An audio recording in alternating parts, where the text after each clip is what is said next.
ये सच्ची घटना एक ऐसे महान संत के बारे में है जिन्हें परमेश्वर कबीर जी ने न सिर्फ सह शरीर दर्शन दिए बल्कि अपने साथ सतलोक भी लेकर गए।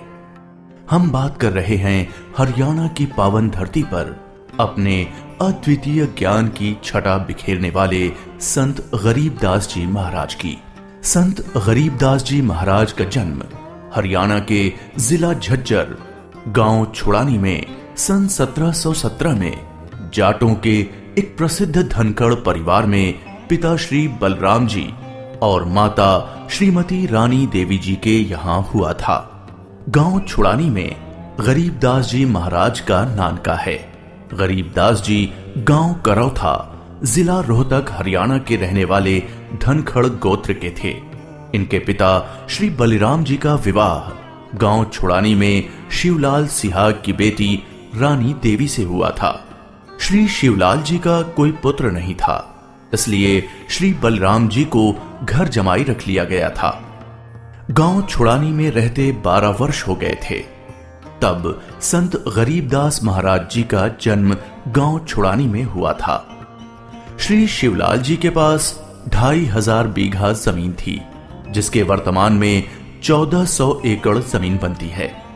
उस सारी जमीन के वारिस श्री बलराम जी हुए तथा उसके पश्चात उनके इकलौते पुत्र संत गरीबदास जी उस सर्व जमीन के वारिस हुए।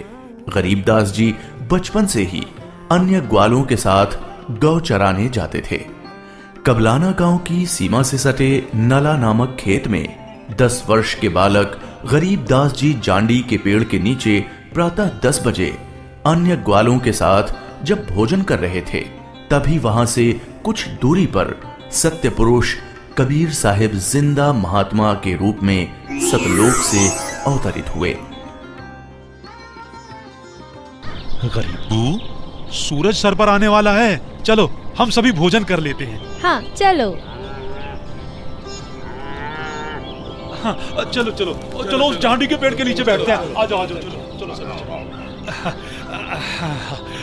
अपनी पोटली खोलते हैं। देखो तो सही मेरी पोटली में क्या है आज। लो गरीबू, तुम भी खाओ इसमें से। हाँ।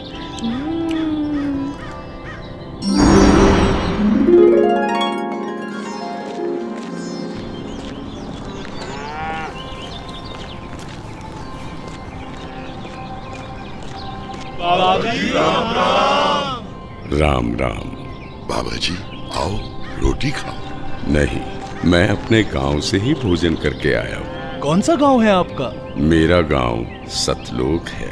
रोटी नहीं खाओगे तो दूध तो पीना ही पड़ेगा। हम साधु संतों को और अपने अतिथि को बिना कुछ खाए पिए जाने नहीं देते। हाँ हाँ बाबा जी, दूध पीना तो आपको स्वीकार करना ही पड़ेगा। ठीक है, मैं आपका आतिथ्य स्वीकार करूंगा, पीऊंगा दूध, लेकिन वो दूध कुंवारी गाय का होना चाहिए। कुंवारी गाय? कुंवारी गाय? ये कैसे हो सकता है? दूध कैसे दे सकती है? बाबा जी, आप दूध पीना नहीं चाहते, इसलिए आप मजाक कर रहे हो। ऐसी बात नहीं है, मैं कुंवारी गाय का दूध पीता हूँ, इसलिए अगर आप मुझे कुंवारी गाय का दूध पिला सकें तो मैं आपका दूध स्वीकार कर लूंगा। आजा। महाराज, इस बच्चिया के ना तो अब तक कोई बच्चा हुआ है, ना ही उसके कोई स्तन है, फिर ये दूध कैसे देगी? देगी, जरूर देगी। अगर आप लोगों के पास कोई ऐसा बर्तन है जिसमें दूध को निकाला जा सके तो मुझे दो। बाबा जी, ये रहा बर्तन। अब इसे स्तन वाली जगह पर पकड़ कर बैठो।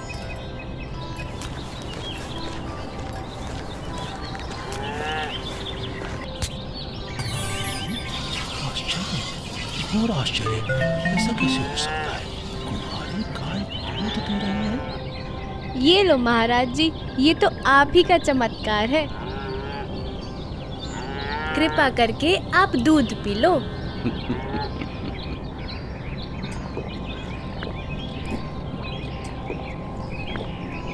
ये लो, ये बाकी बचा दूध आप लोगों के लिए प्रसाद है, आप ग्रहण करें। ये दूध हम नहीं पी सकते, ये तो पाप का दूध है।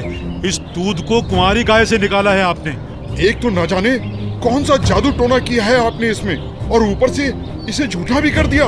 आप ना जाने कौन हो, न जाने किस जाति के हो। मैं तो कहता हूँ भाइयों चलो यहाँ से, नहीं तो क्या पता ये बाबा हमें भी ना जाने क्या जादू टोना कर दे। हाँ, चलो चलो चलो चलो चलते हैं। चलो, क्या जादू टोना कर देंगे। चलो चलो चलो।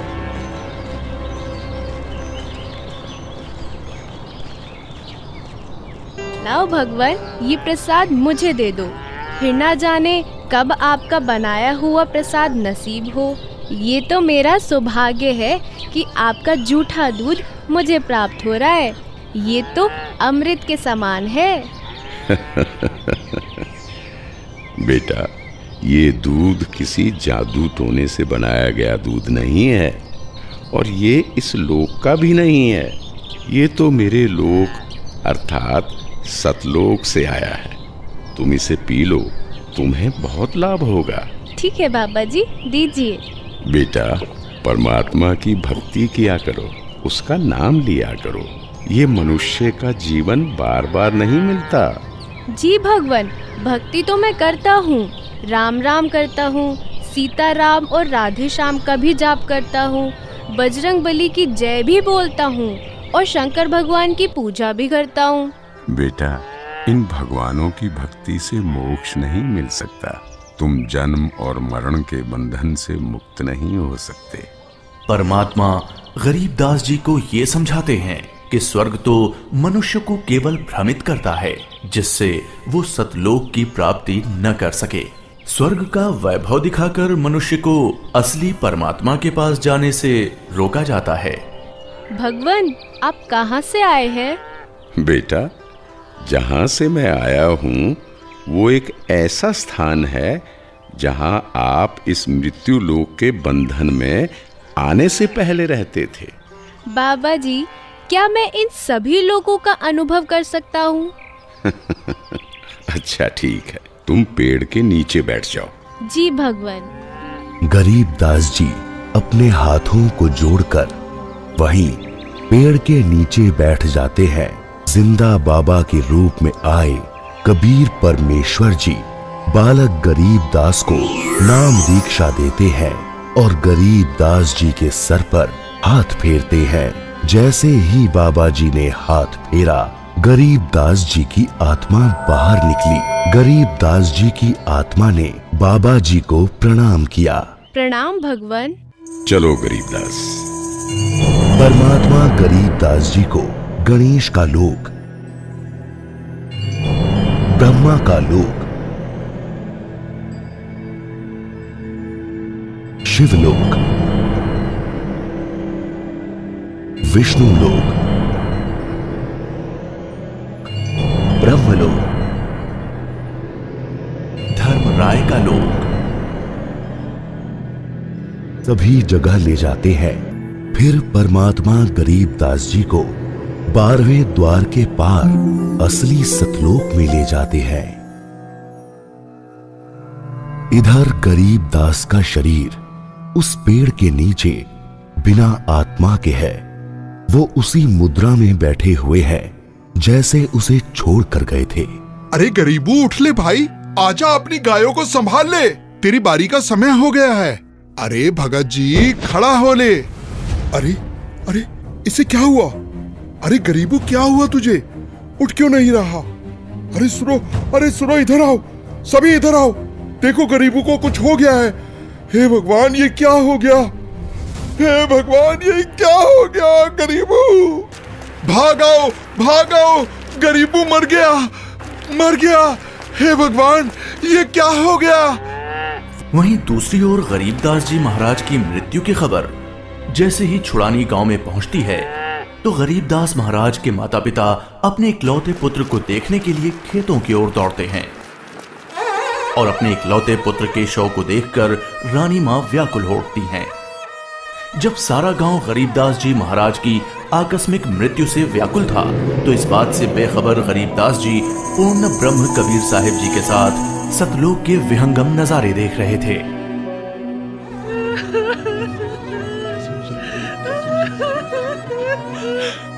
गरीबों को उसी पाखंडी बाबा ने दूध पिलाकर मारा है। हाँ, उसी ने कुछ जादू टोना किया है। देखो ना, गरीबों की माँ का रो रो कर बुरा हाल हो गया है। हे भगवान, कितना सुंदर लोक है। ये महल किसका है? ये महल तो करोड़ों सूर्यों के तेज से भी अधिक तेज वाले परमात्मा का है। चलो अंदर चलो। इसका मतलब ये बाबा जी जो मुझे यहाँ सतलोक लेकर आए हैं वो भगवान के सेवक है। असली भगवान तो ये है। मुझे इन्हीं सिंहासन पर बैठे हुए परमात्मा की पूजा करनी चाहिए। आखिर ये कैसी माया है? बाबा जी पर तो खुद परमात्मा ही चावर कर रहे हैं।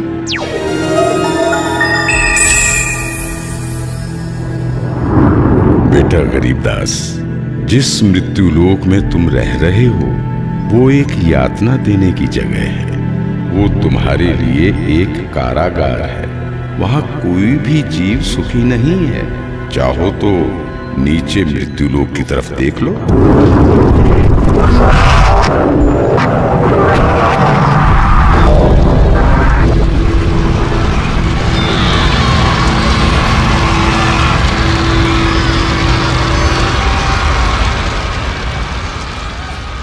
यही है मृत्युलोक की सच्चाई, जहां फंसकर मनुष्य अपना कीमती जीवन नाश कर देता है